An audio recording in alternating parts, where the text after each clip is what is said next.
코생코아 안녕하세요. 코인생존기의 김비트입니다. 6월 13일이네요. 그럼 오늘도 코인생존기 출발하겠습니다. 가자! 구독, 좋아요, 알림 설정 부탁드립니다. 오늘도 소중한 시간 내주신 구독자, 시청자 여러분들 항상 감사하고 사랑합니다. 코인생존기 팀은 빙엑스 거래소와 협업을 하고 있습니다. 수수료 45% 페이백, 셀퍼러를 지속 진행 중이니까 관심 있으신 분들은 아래 링크로 가입하시면 바로 적용 가능합니다. 자, 그러면 오늘 하고 싶은 이야기를 한번 해보도록 하겠습니다. 곧 CPI 발표가 오늘 밤에 있죠? CPI 발표가 오늘 밤에 있습니다. 멤버십 라이브가 아닌 공식적인 유튜브 영상을 제가 언제 찍었는지 기억이 좀 가물가물한데, 사실 물가와 금리, 물가랑 금리, 이게 자산으로서 큰 영향을 미치는 것은 사실이기는 하지만, 어느 순간부터 비트코인의 움직임은, 특히나 최근 한 3개월간의 움직임은 이런 경제 이슈들과 상관관계가 매우 낮아진 것을 느끼긴 합니다. 작년만 하더라도 CPI 발표에 막 5% 이상의 움직임을 보여주었지만, 이번에는 그러진 않은 것 같아요. 최근의 움직임으로는 잠깐 움직였다가 다시 제자리 오고. 자, CPI 발표보다 최근에 이제 미국 SEC죠. 게리 겐슬러 문어 형님이 바이낸스 US와 코인베이스를 깎아내리면서 큰 하락을 보여주었지만, 저는 여전히 그냥 정치적인 움직임이라고 보고 있습니다. 그리고 이 시장은 이제 꽤나 큰 돈이 들어와 움직이고 있죠. 물론 미국의 이런 움직임으로 어느 정도의 하락을 만들어낼 수는 있겠지만, 여전히 이런 이슈로 인해서 비트코인이 신저점 15K를 깨는 신저점을 갱신하려면, 기존에 우리가 이거 사실 들어본 얘기잖아요. 또 다 증권 이게 다 들어본 얘기잖아요. 이런 익숙한 이야기가 아니라 완전히 완벽하게 새로운 악재가 떠야 된다고 생각합니다. 그리고 무엇보다 솔직히 SEC는 지난 수년간, 지금 현재도 리플사랑 리플 XRP가 증권이냐 아니냐를 가지고 법적 공방을 진행 중인 상황이죠. 그리고 역시 우리가 모두 알고 있듯이 매번 해결이 나지 않으면서 연장과 계속 연장에 이제 미뤄지고 있는 것이 사실입니다. 물론 이제 약간 세간에서는 리플이 이길 가능성이 높다, 이런 얘기가 많기는 하지만, 그것 때문인지는 모르겠는데 계속 연장이 되고 있는 것이 사실이에요. 그리고 한 가지 더, 불과 2개월 전만 하더라도 그런 얘기가 있었죠. 미국은 사실 본인들이 불법적으로 압수한 비트코인을 이제 압수해서 본인들이 정부에서 이제 갖고 있는데, 이렇게 압수한 비트코인을 코인베이스 측을 통해서 매도를 했었죠. 그러니까 미 정부는 코인베이스를 사용을 했다는 거예요, 최근까지도. 근데 갑자기 코인베이스가 어쩌고저쩌고 이런 얘기가 나오고 있고, 코인베이스 측도 지속 미국 정부와 기관 측과 컨택을 유지하고 있었고, 갑작스러운 이러한 태도 변화에 당황스럽다라는 의사를 내비추기도 했었죠. 어쨌든 제 생각에는 암호화폐, 가상화폐, 비트코인의 시작점은 결국엔 탈중앙화 아닙니까?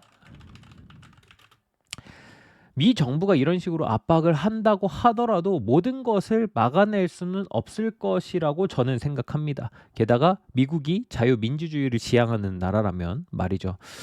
자, 더불어 6월 1일에 홍콩 측에서도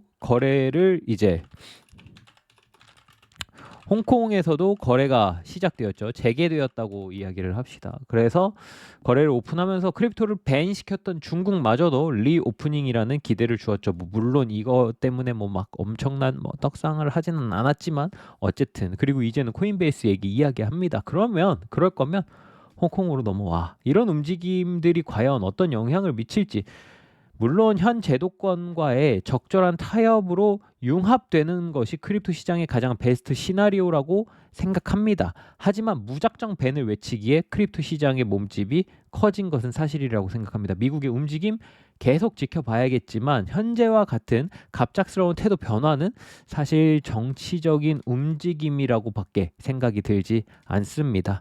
자, 그리고 아까 앞에서도 잠깐 얘기했었지만, 이제 오늘 중요한 것은 이제 곧 발표될 CPI, 이야기죠. CPI가 클리브랜드 측정치 YOY를 이제 보면 이제 이게 오늘이 이제 6월 13일이지만 이게 5월치를 발표하는 거거든요. CPI는 4.13. 뭐 코어는 여전히 5.5%대가 나올 거고 다음 달은 3%대까지 이제 예상을 하고 있어요. 굉장히 낮죠. 이제 미 정부에서 계속 지속 외치고 있는 2%대의 물가, 꽤나 전 이야기기는 하지만 물가는 다음 달 발표, 그러니까 이 7월 달 발표의 내용까지는 계속 낮아질 거라고 생각하고 있습니다. 뭐 3%대 현실적으로 가능한 수치라고 생각을 하고 있어요. 뭐 물론 그것은 저희가 이제 얘기했었지만 미국 소비자 물가 지수라고 검색을 하면 이제 이게 물가 지수잖아요. 지금 이제 여기 22년 7월 전까지를 보면 엄청나게 급격하게 오르고 있죠.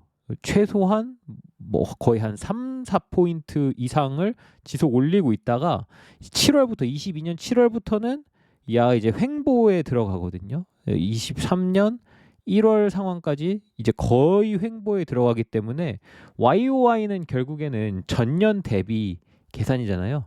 이게 전년도 이제 물가가 분모에 들어가게 되고 이제 올해 물가가 분자에 들어가게 되니까 분모의 변화가 점점 커지기 때문에 물가는 YOY는 상대적으로 낮아지겠지만 이제 7월 이후부터 이제 횡보에 들어가게 된다면 이 YOY 수치 역시도 어느 정도 반등을 할 수 있다라는 이야기인 거죠. 그러니까 다음 달까지는 CPI는 좋게 나올 것 같다. 뭐 이런 얘기를 하는 겁니다.